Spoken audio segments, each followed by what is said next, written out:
पालघर जिल्ह्यातल्या वसई, नालासोपारा आणि बोईसर या विधानसभा मतदारसंघासह वसई विरार महापालिकेवर गेली 3-3.5 दशकं राजकीय वर्चस्व राखून असलेल्या हितेंद्र ठाकूर यांची बहुजन विकास आघाडी एकनाथ शिंदेंच्या शिवसेनेत विलीन होणार अशी बातमी सध्या महाराष्ट्राच्या राजकीय वर्तुळात जोरदार चर्चेत आहे।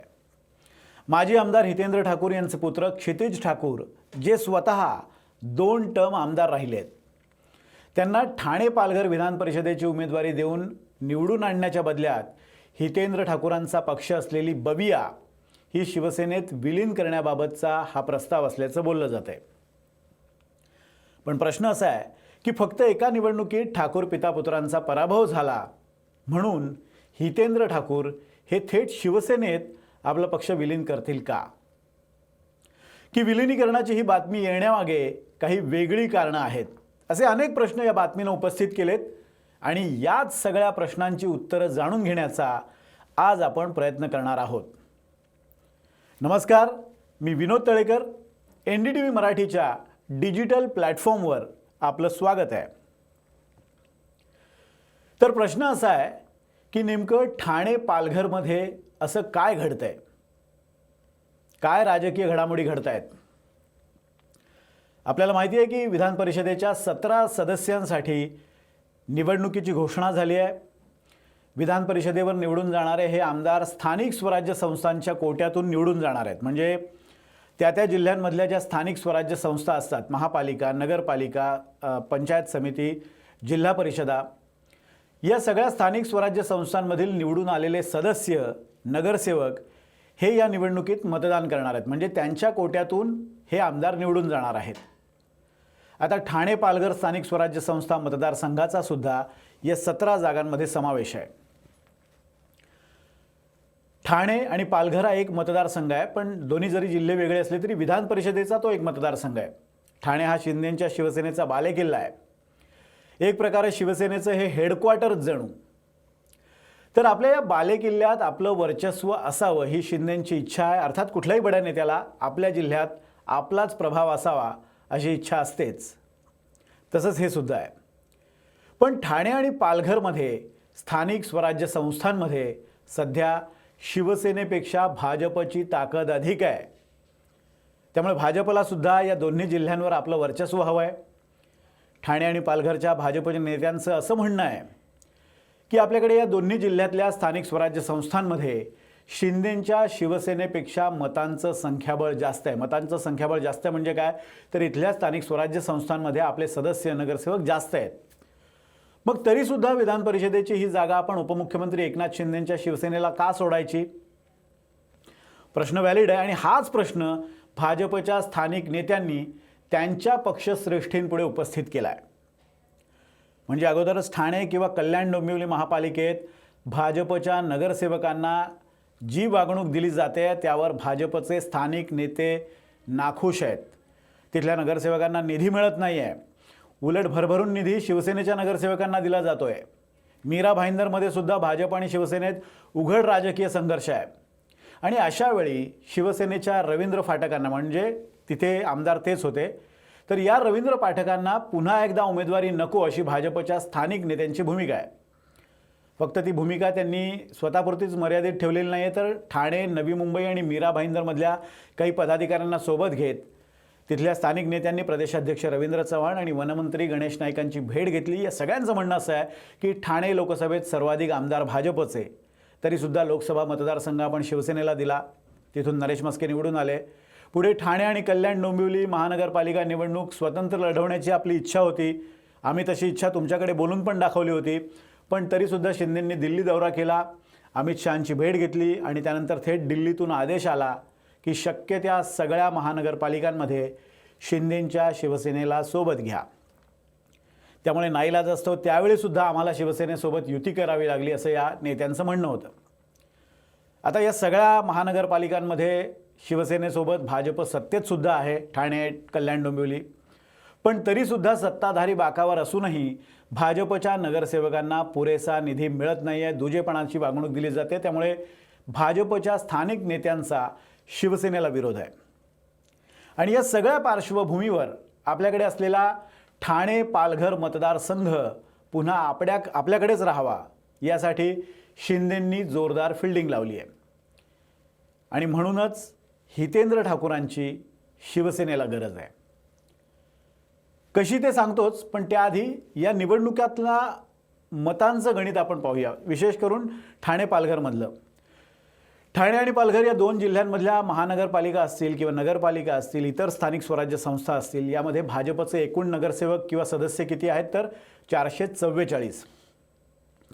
शिवसेना शिंदे गटाचे किती आहेत तर त्यांचे 346 इतके सदस्य आणि नगरसेवक आहेत. बवियाचे 71, काँग्रेसचे 47, राष्ट्रवादी काँग्रेस शरद पवार गटाचे 38, राष्ट्रवादी काँग्रेस अजित पवार गटाचे 29, शिवसेना ठाकरे गटाचे 18, मनसेचे 6, समाजवादी पार्टीचे 6, MIMचे 5, कोणार्क विकास आघाडी 4, भिवंडी विकास आघाडी 3, वंचित बहुजन आघाडी 2, अपक्ष 9 आणि साई पक्ष 1 असं या साधारण ठाणे आणि पालघरमधलं पक्षीय बलाबल आहे. म्हणजे त्या पक्षाची विधान परिषद निवडणुकीतली ही मतं आहेत. आकडेवारी बघितली तर शिवसेनेपेक्षा भाजपकडे ठाणे पालघर मतदारसंघात साधारण 98 मतं जास्त आहेत. किती? 98. आणि हितेंद्र ठाकूरांच्या बवियाकडे किती आहेत तर 71 मतं आहेत. शिवाय ठाकूर असं म्हणतात की माझ्यासोबत राष्ट्रवादी काँग्रेस आहे, कम्युनिस्ट आहेत.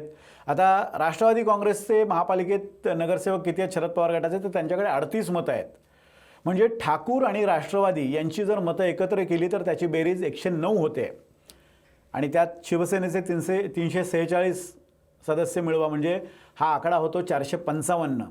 भाजपचे आहेत 444, शिवसेनेचे 455 होतील जर ही पाठिंबा हा मिळाला तर हे असं सगळं गणित आणि हे गणित शिंदेंना साधायचं आहे.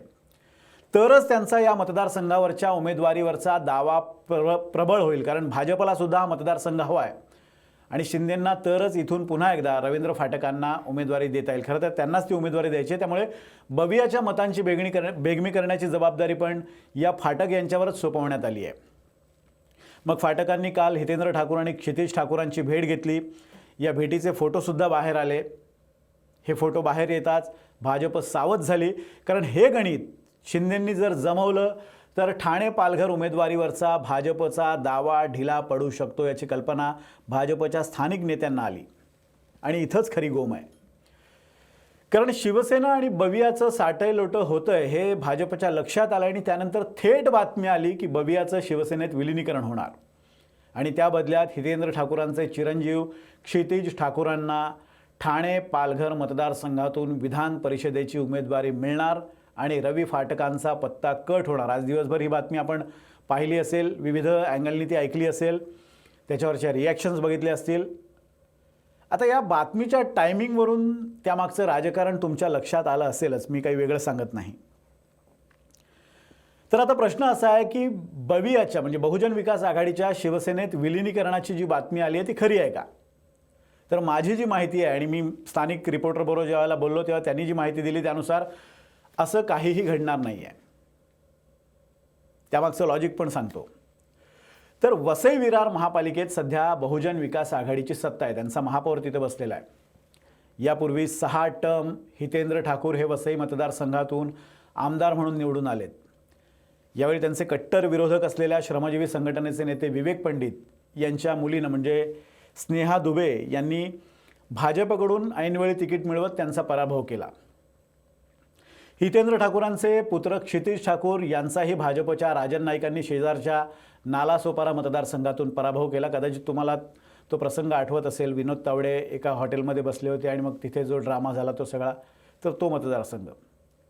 या विधानसभा निवडणुकीत जरी ठाकूर पुत्रांचा पराभव झाला असला तरीही 1 लोकसभा मतदारसंघ आणि 3 विधानसभा मतदारसंघात हितेंद्र ठाकूरांचा हुकमी मतदार आहे. शिवाय बवियाची वसई विरार महापालिकेत सत्ता आहे आणि सर्वात महत्त्वाचं म्हणजे आजच्या राजकारणात ज्याची गरज असते तसं साम दाम दंड भेद या पद्धतीचं राजकारण करण्याची ठाकूर यांची कुवत पण आहे आणि तयारीसुद्धा आहे. त्यामुळे इतकी राजकीय ताकद राखून असताना हितेंद्र ठाकूर आपला पक्ष फक्त एका विधानसभेतल्या पिता पुत्राच्या पराभवामुळे शिवसेनेत विलीन करण्याची अजिबात शक्यता नाही आहे. दुसरा मुद्दा तो हा की मग जर ठाकूर यांचा पक्ष विलीन करणार नसतील तर मग शिवसेना क्षितिज ठाकूर यांना विधान परिषदेची उमेदवारी का देईल? तर त्याचं उत्तर असं आहे की क्षितिज ठाकूर यांना उमेदवारी देण्याचं कोणतंही आश्वासन शिंदेंकडून देण्यात आलेलं नाही आहे. तशी कोणती चर्चा या दोन्ही पक्षांमध्ये झालेली सुद्धा नाही आहे, कारण तसं होणारच नाही आहे. उलट हा मतदारसंघ जर भाजपकडून सोडवून घेण्यात शिंदे यशस्वी ठरले तर उमेदवारी ही रवींद्र फाटकांनाच मिळेल आणि सर्वानुमते ते जर जागा वाटप झालं असेल तर त्यामुळे मित्रपक्ष म्हणून भाजपला सुद्धा फाटकांनाच आपली मतं द्यावी लागतील, कारण महायुतीचा धर्म म्हणून ती मतं त्यांना द्यावी लागतील. त्यामुळे निवडणुकीत हितेंद्र ठाकूरांच्या मतांची सुद्धा शिवसेनेला गरज नसेल. हा सगळा प्रयत्न सुरू आहे तो फक्त उमेदवारीवरचा दावा प्रबळ करण्यासाठी आहे, विजयासाठीचा नाही आहे. मग हितेंद्र ठाकूरांनी पत्रकार परिषदेत राजकारणात काही होऊ शकतं असे दावे का केले असा प्रश्न उरतो. तर ती त्यांची स्टाईल आहे. हितेंद्र ठाकूर हे अनेकदा असं कोड्यात बोलतात आणि आता या विलिनीकरणाच्या बातमीने अनायसे जे संभ्रमाचं वातावरण तयार झालं आहे त्या वातावरणाचा हितेंद्र ठाकूर फायदा घेणार नाहीत असं होणार नाही, कारण ते मुरब्बी राजकारणी आहेत. या वातावरणाचा त्यांनी आपल्याला पाहिजे तसा फायदा उचलला आणि कोड्यात बोलण्यानं संभ्रम आणखीनच वाढवला. लवकरच कदाचित ते शिंदेंची भेट पण घेतील. आज ते शिंदेंना भेटणार अशा बातम्या पण आल्या होत्या, ते रवानासुद्धा झाले होते, पण भेट आज झाली नाही. शिवसेनेच्या उमेदवाराला ते यथावकाश पाठिंबासुद्धा या भेटीनंतर जाहीर करतील. तर आता हा झाला शिवसेनेचा फायदा. मग त्या बदल्यात हितेंद्र ठाकूरांना काय मिळणार हा प्रश्न पुन्हा उरतो. तर त्याचं असं आहे की मध्यंतरी भाजपच्या आक्षेपामुळे वसई विरार महापालिकेच्या प्रभाग रचना प्रक्रियेला राज्याच्या नगरविकास विभागानं स्थगिती दिली होती. ती स्थगिती कदाचित उठू शकेल आणि हितेंद्र ठाकूरांना अपेक्षित असलेल्या प्रभाग रचनेचा मार्ग मोकळा होऊ शकेल. अर्थात ही एक शक्यता मी वर्तवली आहे. भविष्यात काय होईल आपल्याला काय माहिती म्हणा.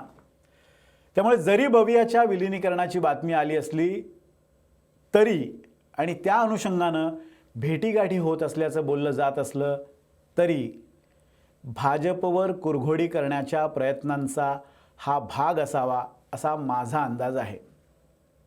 असो, तर इथेच थांबूया. हा व्हिडिओ तुम्हाला कसा वाटला ते खाली कमेंटमध्ये जरूर कळवा आणि आवडला असेल तर लाईक करा, शेअर करा आणि बघत रहा NDTV मराठी. धन्यवाद.